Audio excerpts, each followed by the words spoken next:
Salam dəyərli müəllimlər, hər vaxtınız xeyir olsun. Mən Fidan İskəndərova. Bugün sizlərə növbəti dəstəyim olacaq eyni köklü sözlərdən.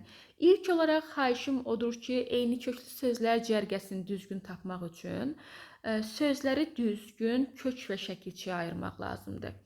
Sözləri düzgün kök və şəkilçiyə ayırmağı öyrənmək üçün isə mən elə bu videonun rəy bölməsinə başqa bir link göndərəcəm, qeyd edəcəm. Həmin linkə baxarsınız. Tam əmin olduğunuzu düşünəndən sonra bu izahı davam etdirərsiniz. İzahımız da yararlı, faydalı olarsa bəyənməyi, ürəyiniz istəsə rəy yazmağı unutmarsınız. Vaxt itirməyə başlayaq. Tutaq ki, artıq mən fokusladım beynimi ki, müəllimlər, müdavimlər sözləri düzgün kök və şəkilçiyə ayırmağı bacarır. İndi isə növbəti mərhələ nədir? Mütləq yadda saxla ki, eyni köklü sözlərdə eyni kök mütləq qalmalıdır. Üstəgəl də leksik şəkilçi olmalıdır. Məsələn, yazıram bura, tutaq ki, gül ismini götürək. Gül ismi, gül ismi, gül ismi. Gəl bunlardan eyni köklülük yaradaq. Gülçü, güllük, güldan və s. Gördünmü? Eyni köklü sözlər cərgəsi artıq hazırdır. Yəni biz nə etdik? Eyni köklərə müxtəlif leksiklər artırmaqla eyni köklü sözlər cərgəsini yaratdıq. Köklər mütləq eyni nitq hissəsi olmalıdır. Köklər mütləq eyni məna olmalıdır və biz bunlara mütləq leksik şəkilçi artırmalıyıq. Artıra da bilərik, artırmaya da bilərik, yox ha, mütləq artırmalıyıq. İstəyirsinizsə, hər dəfə deyin ki, köklər eyni nitq hissəsi, köklər eyni məna qalmalıdır. Ya da deyin ki, onsuz da eyni kökü mən kopyalayıb yapışdırıramsa, əlbəttə ki, eyni nitq hissəsi qalmalıdır, kök eyni məna qalmalıdır. Ya deyin ki, eyni sözə müxtəlif leksiklər artırmaqla eyni köklü cərgə yaradıram. Ya da deyin ki, eyni köklü sözlər cərgəsində köklər eyni nitq hissəsi, köklər eyni məna qalmalıdır və bu sözlər quruluşca mütləq düzəltməliyini davam etdirməlidir. Hansını desəz fərq etməz. Mən şəxsən bir müəllim olaraq tövsiyəm odur ki, nümunəni ağlınızda saxlayın. Deyin ki, məsələn, gülçü, güllük, güldan bunlar eyni köklüdür və bu nümunəyə baxıb qayda çıxarın ki, sən demə eyni köklü sözlər cərgəsində mütləq sözlər quruluşca düzəltmə, mütləq köklər eyni məna, mütləq köklər eyni nitq hissəsi qalmalıdır. Qısaca nümunəyə baxıb qayda çıxartmaq daha məqsədə uyğun sayılır. Nümunəmizi bir daha yuxarıdan yazdım. İndi mən nümunəmizi müxtəlif tiplərə salacağım və sizdən soruşacağım. Bunlar eyni köklüdür, yoxsa yox? Bəli, hal-hazırda vəziyyətdə cərgəmiz eyni köklüdür. Bəli, belə bir vəziyyət yaratdım. Gülçüdə, güllükdə, güldandır.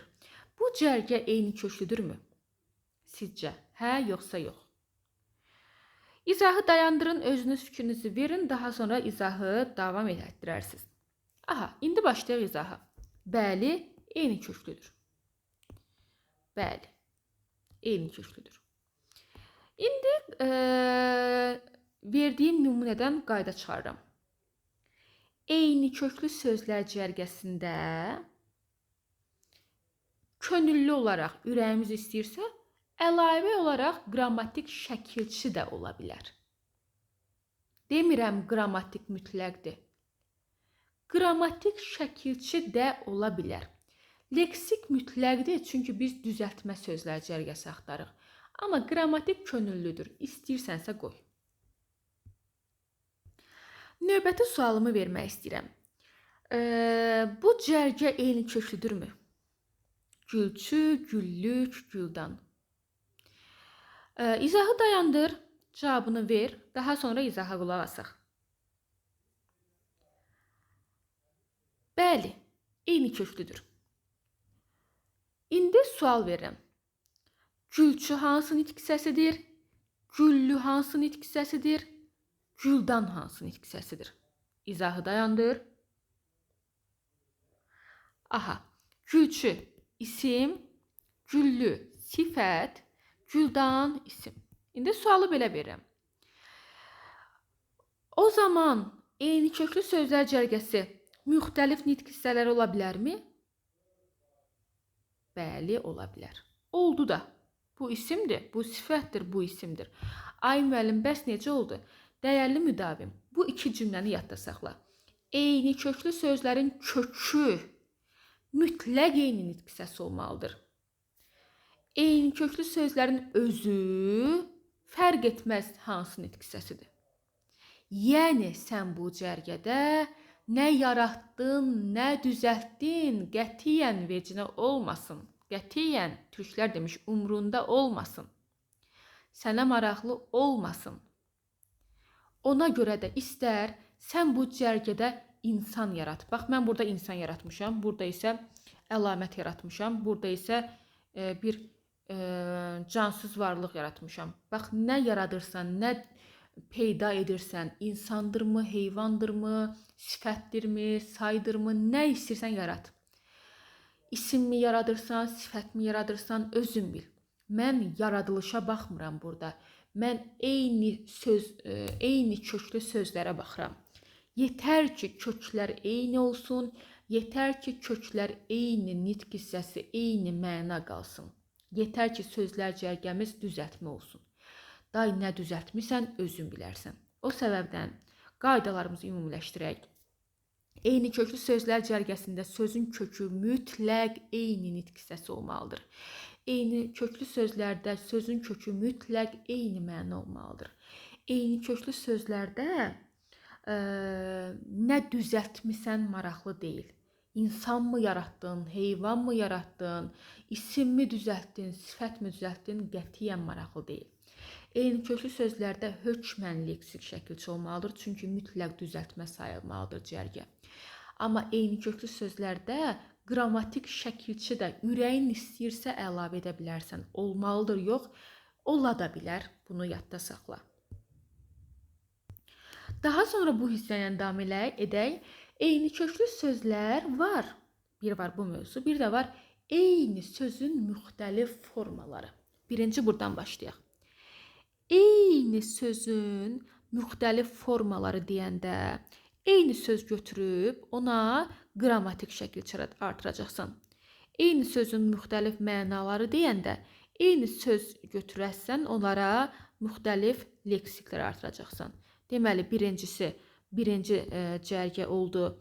Eyni sözün müxtəlif formaları. İkinci cərgə oldu ki, eyni sözün müxtəlif mənaları. Gəl dolduraq. Məsələn, güllər, məsələn, güldə, məsələn,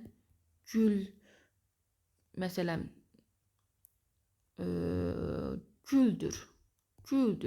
Aha. İndi isə yazıram. Eyni sözün müxtəlif mənaları. Gülçü, güllük, güllü. Ay müəllim, elə eyni sözün müxtəlif mənaları, eyni köklü sözlər sırası eyni şeydir, bəli, eyni şeydir. Ay müəllim, eyni sözün müxtəlif forması nə deməkdir? Eyni kök, müxtəlif qrammatiklər. Eyni sözün müxtəlif mənası nə deməkdir? Eyni kök, müxtəlif leksiklər. Eyni köklü sözlər nədir? Eyni kök, müxtəlif leksiklər. Əla, bunun ikinci adı nə oldu elə? Eyni köklü sözlər. Əlasız. Davam edək hansı hissələrlə? Müdavimlərin qorxduğu bəzi məqamlar var. Məsələn, eyni köklü sözlər cərgəsində sıxdır, düzdür. Bu tip köklər görəndə bilmirlər ki, bu köklər sifətdirmi, yoxsa feildirmi? Gəl yadda saxlayaq birincisi. Mən sənə bəzi ipuçları verəcəm ki, bil ki, o ipuçları olan şəkilçilər hansı nitq hissəsinə qoşulur. Məsələn, ıl, il, ul, ül hər zaman feilə qoşulur. Bu nə deməkdir? Deməli, sıxılmağın kökü hər zaman feildir. Deməli, düzülməyin kökü hər zaman feildir. Deməli, ıl, il, ul, ül bu tip nümunələrdən hansına qoşulubsa bilin ki, kök feildir. Daha sonra t, daha sonra c-dı, g-dı, ç-dı, t-dı, d-dı. Bu tip hərflərlə başlayan şəkilçilər bilin ki, feilə qoşulur. Məsələn, deyirəm ki, məsələn, hətta g. Məsələn, deyirəm ki, düzgün. Bax, g ilə başlayan şəkilçilər feilə qoşulur. Deməli, düz burada feildir.